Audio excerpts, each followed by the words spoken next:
The moment we go from being up there in our thinking space and our head space and our ruminating space and drop down into the body, we're dropping from past and future time into now time. And one of the reasons to practice meditation is to find and to learn to dwell in the freshness of the present moment. Welcome to Mind and Life. I'm Wendy Hasenkamp. My guest today is Willa Miller. Willa is a Buddhist scholar, teacher, and author. In addition to having a PhD from Harvard University, she spent 12 years training as a Tibetan Buddhist monastic and did 2 consecutive 3-year retreats. So she has a lot of experience investigating the mind, as I think will become clear in this episode.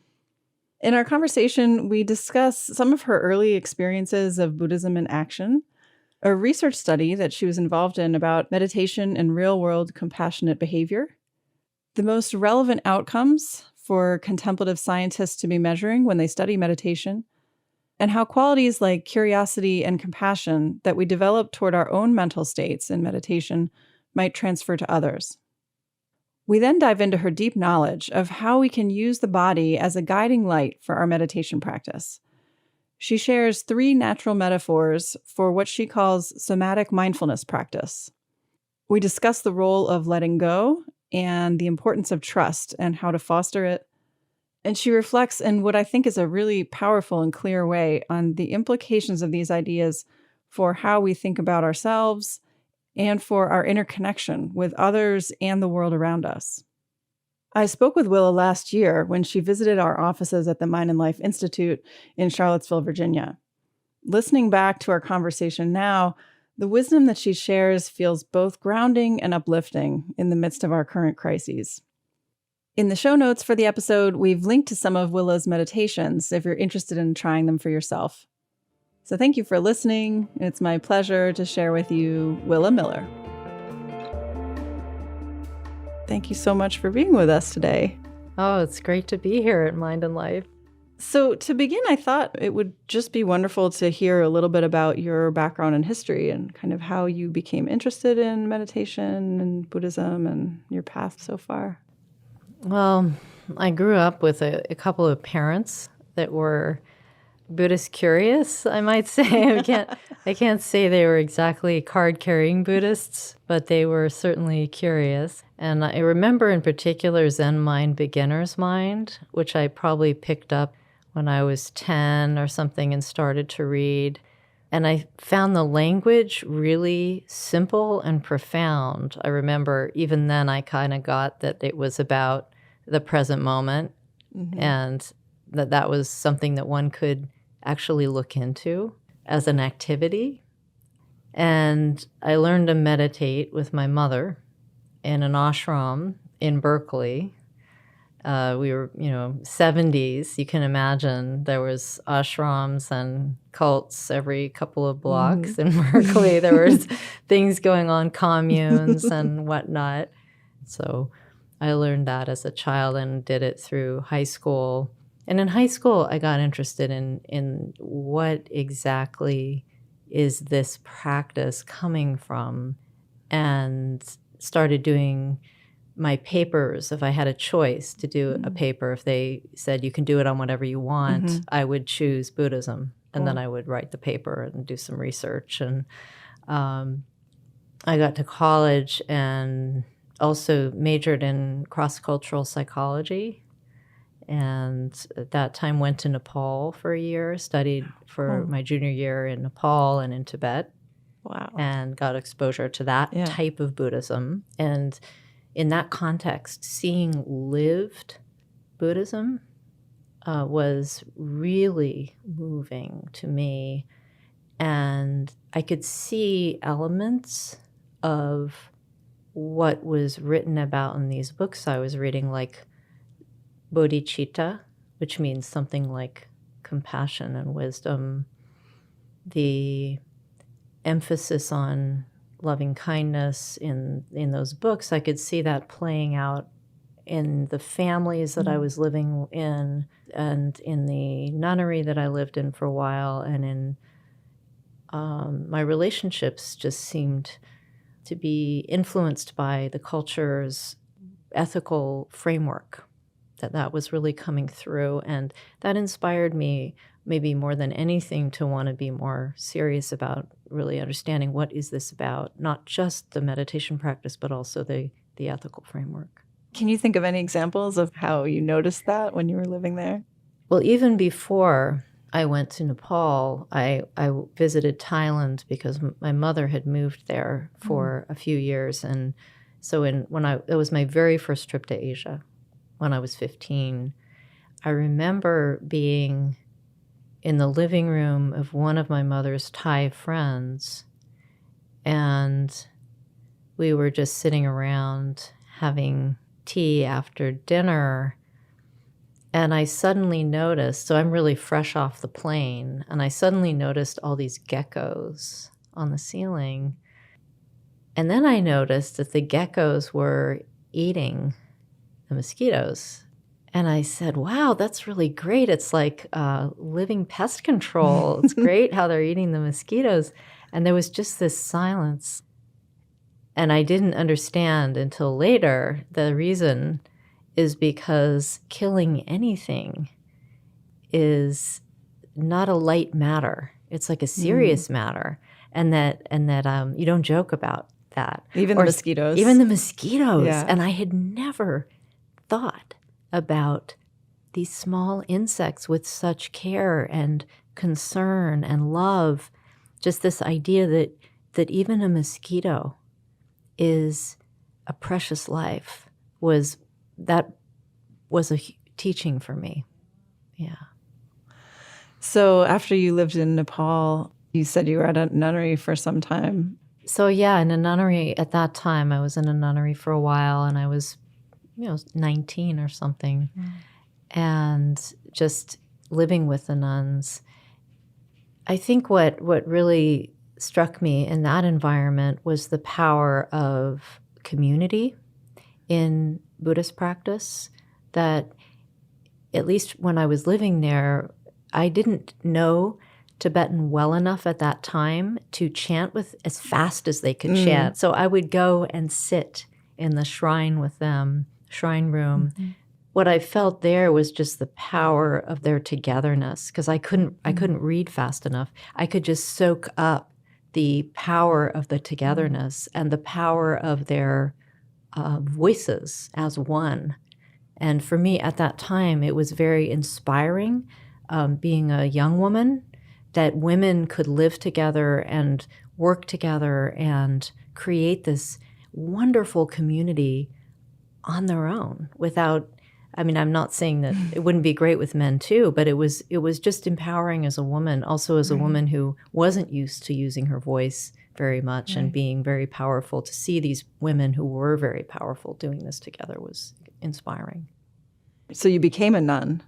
Eventually I did, yeah. So I came back, finished college, and it turned out there was a monastery in upstate New York, 20 minutes from my college, and I would ride my bike there and study Tibetan and hang out with the monks and nuns there, who were a mixture of Tibetan and American monks and nuns.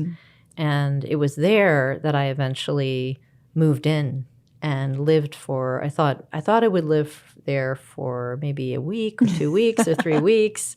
And then it was, maybe a month, and then 2 months, and then, maybe a year. And then, 1 year turned into 15 years.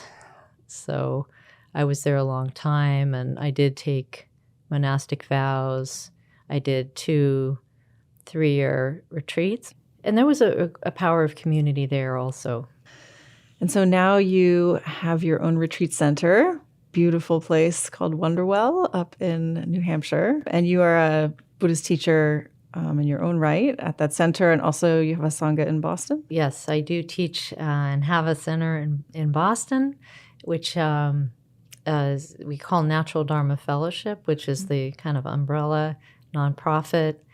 And we offer retreats and teachings in the Boston area. And then in 2011, we found a retreat center in Springfield, New Hampshire, and and now we have most of our retreats there. So I'm curious to talk with you about one of the things that you've done that I'm familiar with is a Mind and Life funded research study.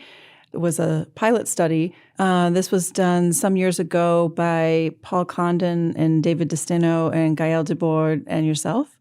And this was really one of the first studies to look at the effects of meditation on real-world behavior outside the lab.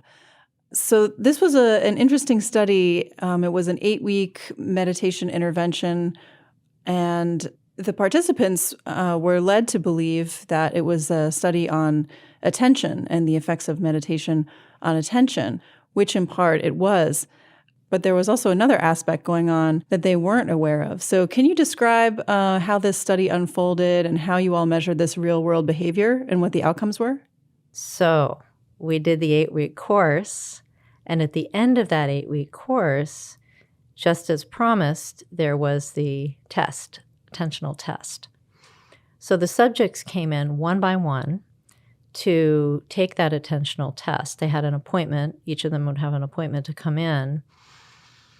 They would walk into the waiting room to wait to take the test, and the researchers had arranged things so that the waiting room was full.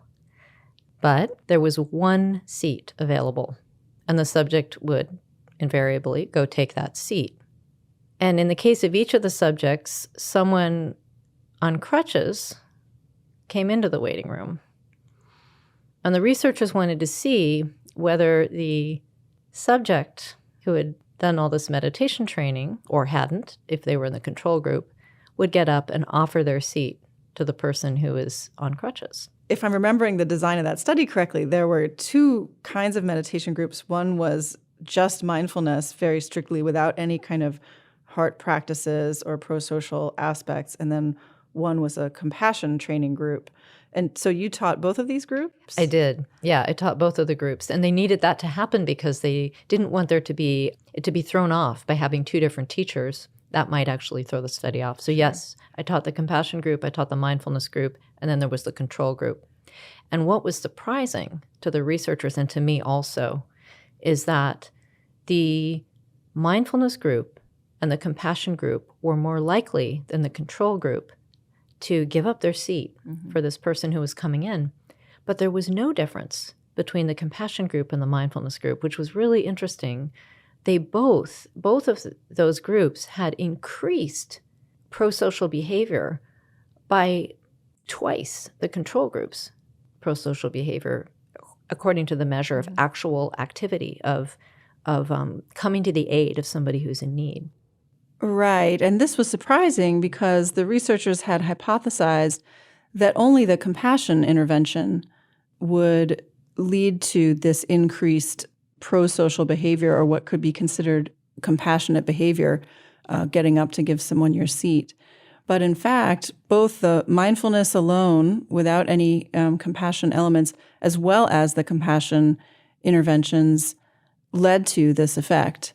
So what did you all think was going on there?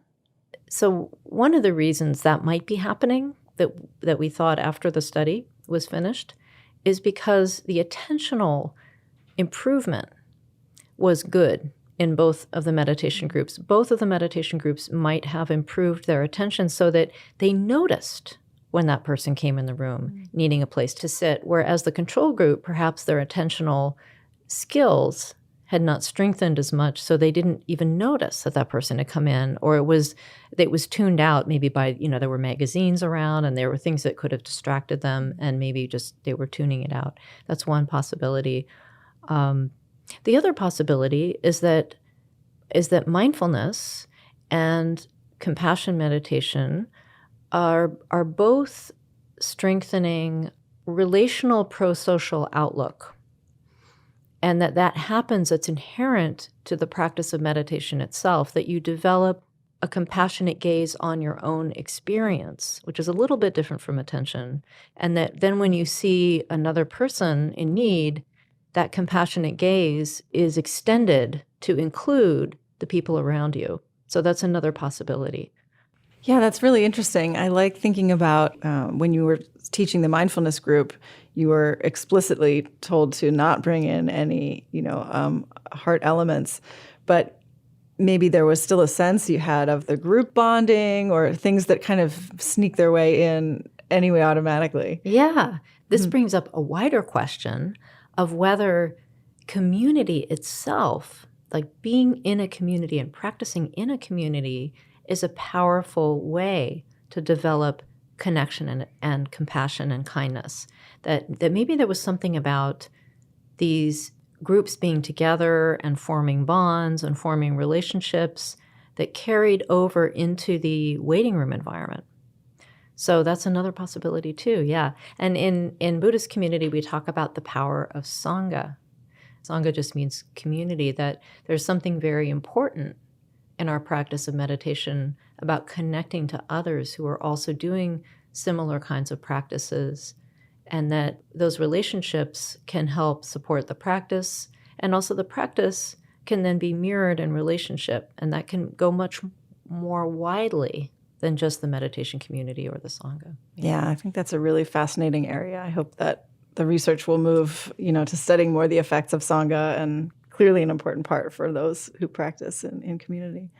Thinking also about, integrating contemplative teachers with research, the measure that you described of, real world behavior, getting up to give someone your seat is, especially at the time that was published, that was really cutting edge because most studies, we don't have good ways to measure those kinds of pro-social aspects. And often it's a self-report measure or something like that where there's kind of a lot of opportunity for bias, or you feel like you should be answering in a certain way. And so lots of issues with self-report. So this was really new and exciting to be able to look at real-world behavior. And I'm just wondering, from your perspective as a teacher, I think a lot about are we measuring the right things in a lot of these studies? And what are the actual outcomes that are coming from practice for people? And so I would just love to hear your thoughts on like what you think are the most consistent, if there are consistent changes, what they look like, and how you can tell from the perspective of you as a teacher in a student maybe that changes are happening. That's a great question. And yes, I think that is important. What are we actually trying to achieve in a practice of meditation? Is it just a lasting peace? Is it some state of bliss and happiness?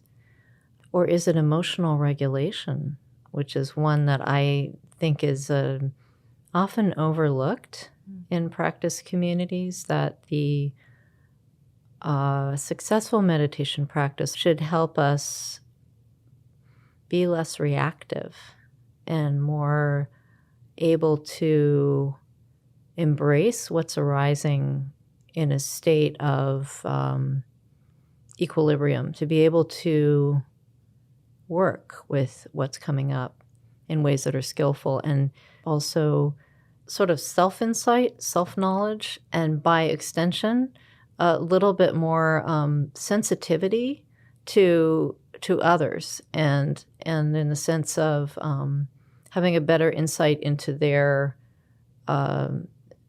situation. Although, and curiosity, actually, a curiosity about the state of others, because you've been curious about your own state. So in meditation practice, one of the things that we do is inquire, how is my body now? How is my breath now? And what is my mind doing now? And ideally, that carries over to a curiosity about how is your body and how is your mind and so forth. So I wonder if that's another one. Yeah, an insight for sure, like insight into the nature of your experience and what that is, a subtler attunement to the nature of experience. It would be really interesting if that could be measured, a kind of sensitivity to what's happening in the mind-body. Yeah. I like what you were just saying about the ability to be curious about your own experience and then potentially others. It's like the same transfer you were speaking about before, about having self-compassion or holding yourself without judgment or in a compassionate sense. And then kind of maybe there's an automatic transfer to the way you relate to others. That's really interesting. It would make sense. Yeah. And maybe, increased somatic awareness, the ability to sense your body, I think improves with meditation practice. I also think that it depends on how the practice is taught, because it's possible to teach a mindfulness practice that is using the body, but isn't, but is objectifying it a bit. And I wonder that too, whether I think an embodied practice can get you into a place where you sense subtle feelings that you were not able to feel before. And in that way, a meditation practice is a way to become more embodied. And I'd be curious whether that can be measured. Yeah, there's some work on what's generally called interoception in the field, the ability to sense your own internal bodily states. And so there have been some studies on this based on just what you said, kind of the assumption that it seems that those capacities improve. One of the classic measures is heartbeat detection, so your ability to track your own heartbeat. And I think the results there are mixed. I remember some of the first studies that came out showed no effect, but then it's also, as you pointed out, it depends what you're practicing, right? Like that's probably not a specific thing that you would be practicing. And then I know other studies have found improvements in kind of bodily awareness and other measures of interoception. So I agree. I think that's really interesting. And that actually brings me to the next space I wanted to chat with you in, related to the body. So I know that you've been increasingly interested on the role of the body in practice. And so, yeah, I would just love to hear your thoughts on the way that the body relates to practice. So in the tradition of Buddhism in which I trained the most and did the most practice is a tradition that I've been thinking of lately as yogic Buddhism, although maybe the more popular name for it is Tibetan Buddhism or Himalayan Buddhism. But there's this unique variety, and it exists not just in Tibet. Actually, it's in Japan, it's in China, it's in many countries and even now in the modern day, these forms of Buddhism, which have a historical connection to texts called the Tantras, has spread around into different parts of Asia. So in that tradition of Buddhism, the body has a very central role in practice. And the way the body is viewed in those traditions is as a territory, which is to say that there's a possibility for exploring the body in this really deep way, not as an object of focus alone, but even as the teacher of the practice, that the body has something to offer from its own side that is not provided by the mind. In these yogic traditions, the body has its own knowledge, its own intelligence, its own wisdom. And lately I've been reading Guy Claxton's work, Intelligence in the Flesh. Who writes very beautifully about the way the physical body actually is intelligent. And he's not writing so much about the way the body can teach the mind in a spiritual sense, but just that the body carries its own knowledge and intelligence, and that we can, by observing it or by getting on board with the body's intelligence, by connecting to it, the mind can receive a certain kind of intelligence from that.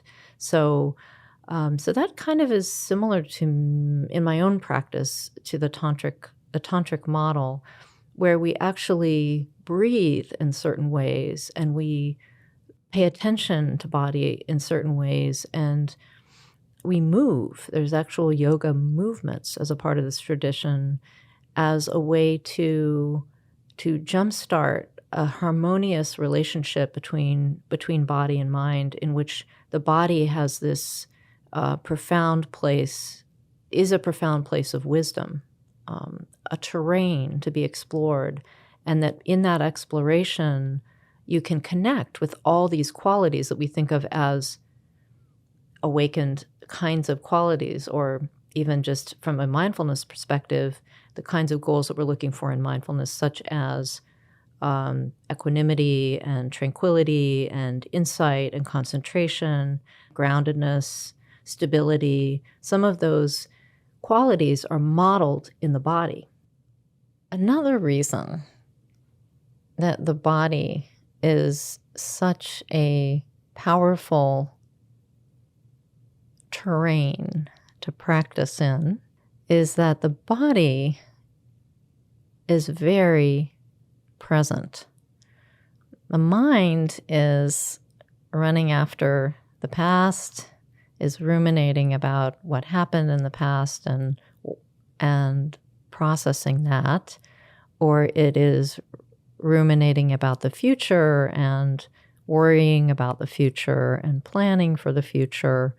Very seldom do we find ourselves just in the now, or when we are just in the now, we are not fully immersed in it. We're not fully in it. So, but the body is just feeling, just sensing, just breathing, just experiencing.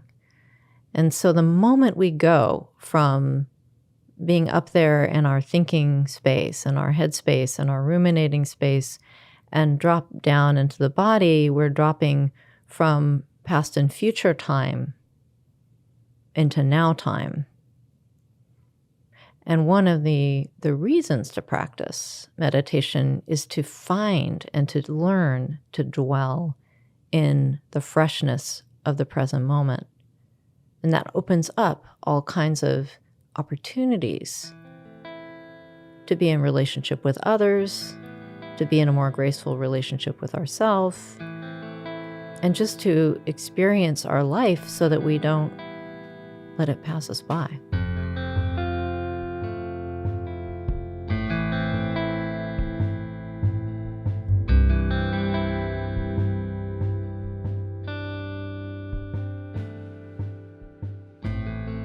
One of the great things about having you here with us in the office is that you led us through a meditation earlier that I found to be really powerful in the way that it works both with the body and also the natural world. Could you share a little bit about that practice?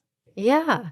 So today we explored that in a very simple, straightforward way by using three natural metaphors that you can connect to your own body. The first being body like a mountain. Our body is naturally stable and grounded by the force of gravity. It's not like our body's just flying out in the universe, we are grounded. And the mind, right, is just flitting all around. It is not very present, not very stable. So it's windy, you might say. The mind is windy, but the body is grounded. So if we bring our attention to the body, and especially to the place where our body is close to the earth, connected to the earth, where we feel the gravity most vividly in the lower part of the body, if we draw our awareness down to that part of the body, suddenly this mind that was flying all over the place is resting just by virtue of connecting to that groundedness in the body. And there's kind of a difference, an attentional difference between noticing that feeling and allowing your attention to saturate that feeling. I've been thinking about that lately, that there's something about saturation of the body with your attention, like almost like the body is the sponge. We would say the bodily sensations are the sponge, and attention is the water. And letting the sponge of the body draw the water in and hold it. There's something about that. It's also passive, so you don't have to do anything. It takes away the efforting that so many of us put into practice. This is the power of the body, to take away the efforting. So an effective somatic meditation practice invites the mind to give up control and to let the body have more control. In a certain way, you're surrendering into the body. And from a practice point of view, that's a huge relief, because we are so used to this notion that we should bring attention back to the anchor. What if we phrase it a different way and let the anchor draw us back? It's subtle, but it's important, that difference. Mm-hmm. So the second metaphor is breath like the ocean. Our breath, many of us are used to focusing on the breath as a mindfulness tool. And it's not uncommon, at least this was true for me, for us to tighten up around the breath, because it's so close to us. It's so close to us. And the attention needed to focus on the breath is reflexive, right? Because it's us focusing on ourselves. And there's something about that that sets up a syndrome of self-consciousness that takes a while to get over if you're a meditator, to not feel self-conscious about the breath. And that can kind of dysregulate the breath a little bit, because you're now focusing on the breath and you're like, oh, am I breathing too shallowly? Am I breathing too deeply? Am I doing this right? Am I this and that? The thing I love about the metaphor, the breath like the ocean, is that it lets you release into something natural, because the breath is just breathing. The breath is just breathing. And you can let the breath breathe you. You don't have to breathe the breath. Whether or not, no matter what you do, the breath is going to keep breathing. I mean, I suppose you could do something to make it stop, but that would be the end of your meditation practice. And much more. So, but yeah, the breath like an ocean. And, the ocean, you can't stop the ocean. The ocean just has these swells. It swells up and it swells down. And I was reflecting back to the first time I snorkeled, which was just a few years ago. And one of the things that struck me, being dumped into the ocean with my snorkeling gear, was all of a sudden I had no control.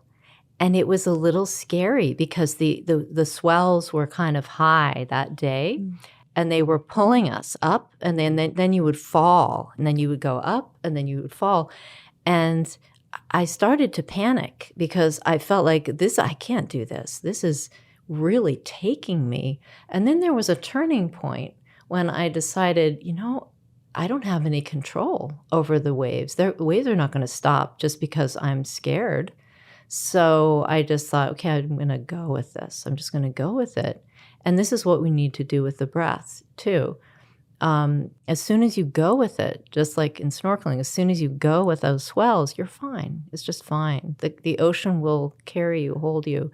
And the same with our breath. If we release into the natural rhythm of the rise and the fall without gripping, but just being a part of it, just riding on it like you might ride on the waves, then it's easy. You can stay with that and let the breath be the one that's in control, and you let go of control and release into the breath.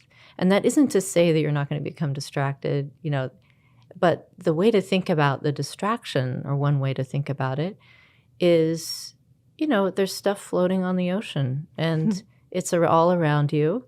And it's also riding the breath. It's all part of being alive, and it's natural. Thoughts are natural. Man, that's a lovely metaphor. I love how you're bringing this back to letting go.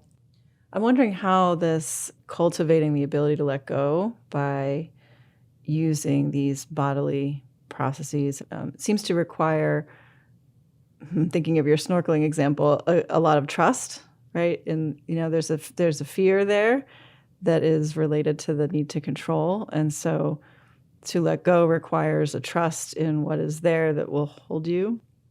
And I'm wondering about cultivating that, and it seems like what you're speaking about is also like cultivating a trust in the body as well.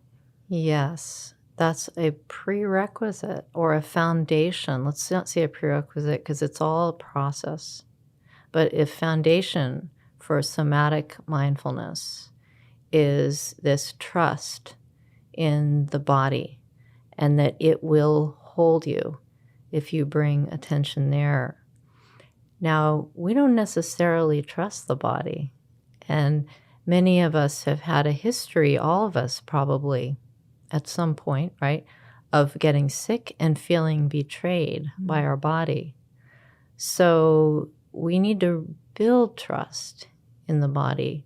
The meditation practice does that for us to some extent. We develop trust by noticing that when we connect to the breath, it's very something we can rely on, that the next breath will come and the next breath will come. We can rely on that rhythm and it will be there for us.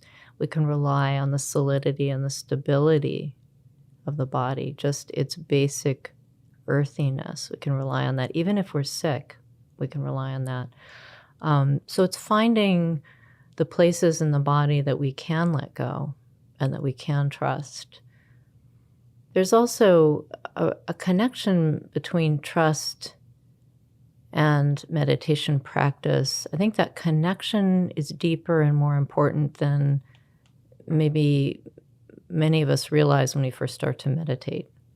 And so having practices that help us feel safe as part of our meditation practice is important. And one that I really love is connecting to beneficent presences before I meditate or right before I move into a practice of somatic mindfulness or non-dual awareness, there's many different practices that we do in the tradition which I practice, but all of them have a prerequisite connecting to loving presence.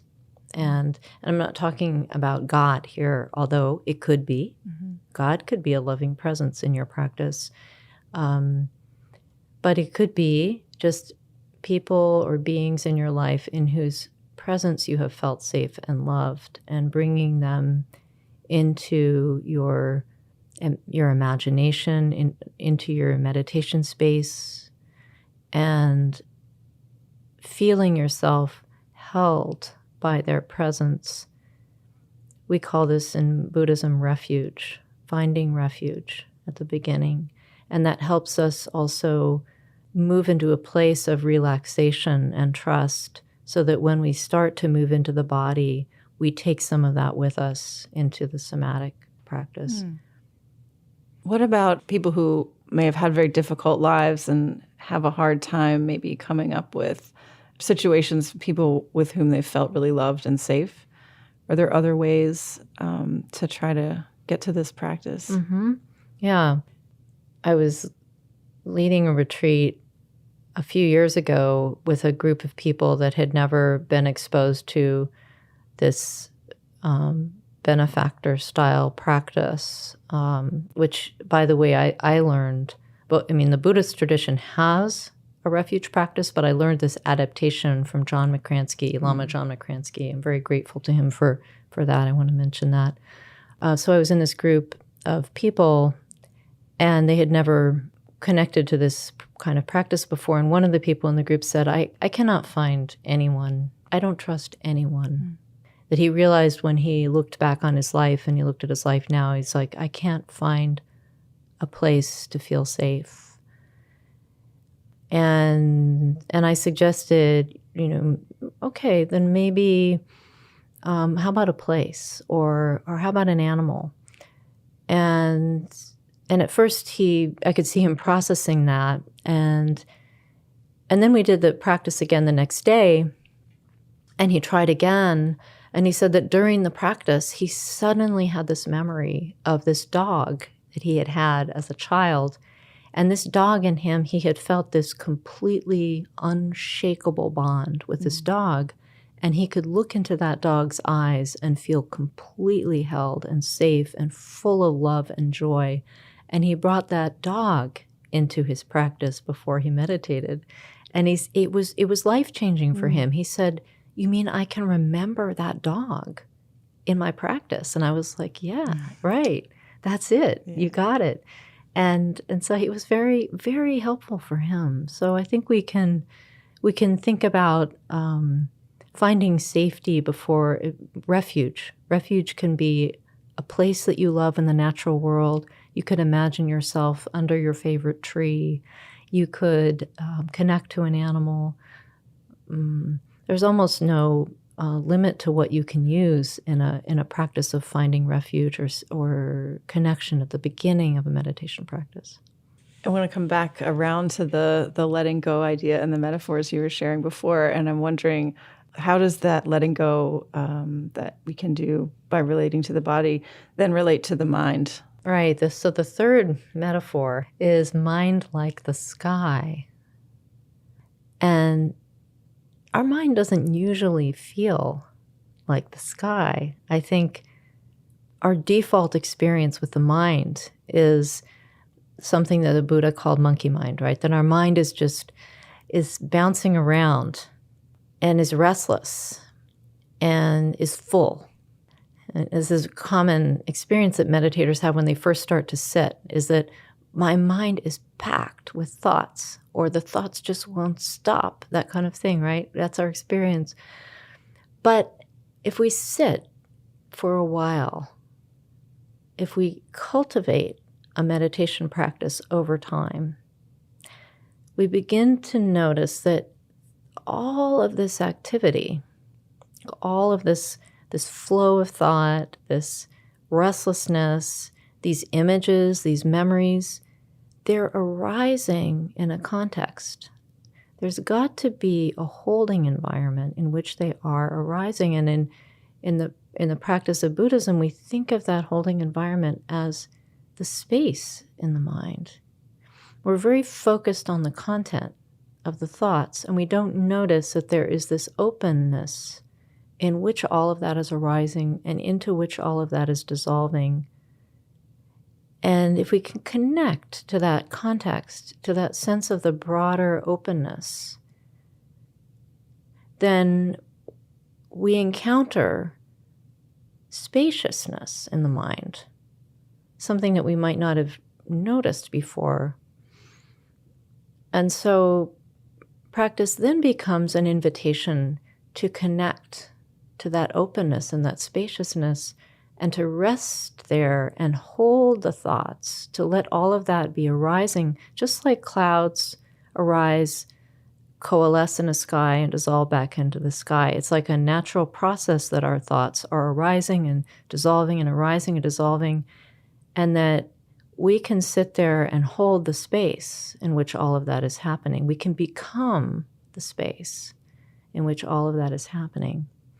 And so in the context of this meditation practice, the body is grounded, the breath is in its rhythm, and then the mind can open up and hold all of it in the same way that the sky is above and open and all around the mountain, or all around and mirrored back in an ocean, that these elements of openness and of movement and of matter or solidity all coexist within the psychophysical organism in the same way that they coexist in the natural world. So much of what you're sharing strikes me as this kind of not forcing and effortlessness. And I'm wondering how that plays into, it's kind of the opposite of clinging in general, but also then how does that play into our sense of self and kind of an ability to have more spaciousness or less efforting maybe around the self? Well, first, I think the self is not a problem. You know, when the Buddha taught anatta or anatman in Sanskrit, which means selflessness, he wasn't teaching that the self needs to be flattened and annihilated, but that the path is one of gradually realizing that the self is a construction, which is to say, it's in flux, it's not solid, it's not real in the way that we think, but it's there, right? Our personality is there. We have a construction. So part of our practice, part of the practice of meditation or of even just living a mindful life or a wise life is to create a healthy construction, or we might say strong scaffolding for this life. And so identity or self is not the enemy. Even in a Buddhist practice, it's something to work with. It's something to work with. And part of our work has to be creating a healthy structure because when we meditate, we're really expressing a willingness to encounter whatever we have inside. And that's going to be challenging. It's going to be challenging, and light will be shown in the dark corners of our soul, so to speak. And so because that's going to happen, we need to be stable.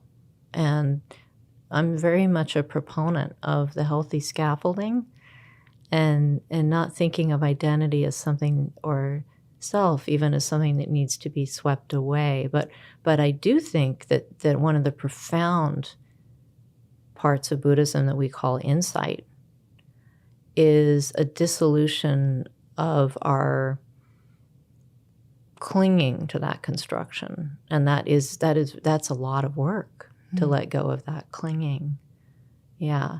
But in letting go of that clinging, you're also beginning to realize that the self that we thought was so isolated is actually completely interconnected. Our scaffolding is totally interconnected with everyone else's scaffolding. So we are an extended self. It's not just this thing, this one thing. Yeah, that was going to be my next question, is the relationship of what we normally think of as self and then normally think of as other. So I think you were just starting to speak to that interdependence. Interdependence. Or my favorite definition of enlightenment is the dissolution of the belief that we are separate. So enlightenment is the dissolution of the illusion of separateness.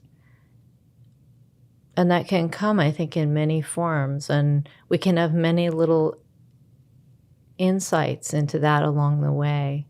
But when I think about what makes an authentic insight, it has something to do with the connection that we have with the world and with others, and the breaking down of the sense of I and thou.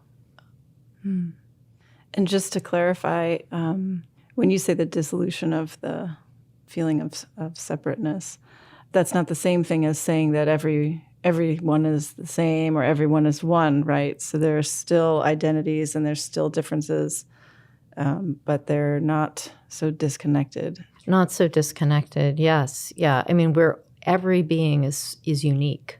So it's not a flattening of the uniqueness at all, this interdependence or connection or the dissolution of separateness. It's not about a flat, homogeneous oneness, but a dissolution of separateness, at the same time. Thank you. I think that's a great place to leave it. So thank you so much for spending your time with us today. It's been really wonderful to talk with you. Thank you so much. And thanks for all the work you do at Mind and Life. This episode was edited and produced by me and Phil Walker. Music on the show is from Blue Dot Sessions and Universal. This episode was supported in part by the Lens Foundation. Show notes and resources for this and other episodes can be found at podcast.mindandlife.org. If you enjoyed this episode, please rate and review us on iTunes and share it with a friend. If something in this conversation sparked insight for you, we'd love to know about it. You can send an email or voice memo to podcast@mindandlife.org. Mind and Life is a production of the Mind and Life Institute. Visit us at mindandlife.org, where you can learn more about how we bridge science and contemplative wisdom to foster insight and inspire action. There you can also support our work, including this podcast.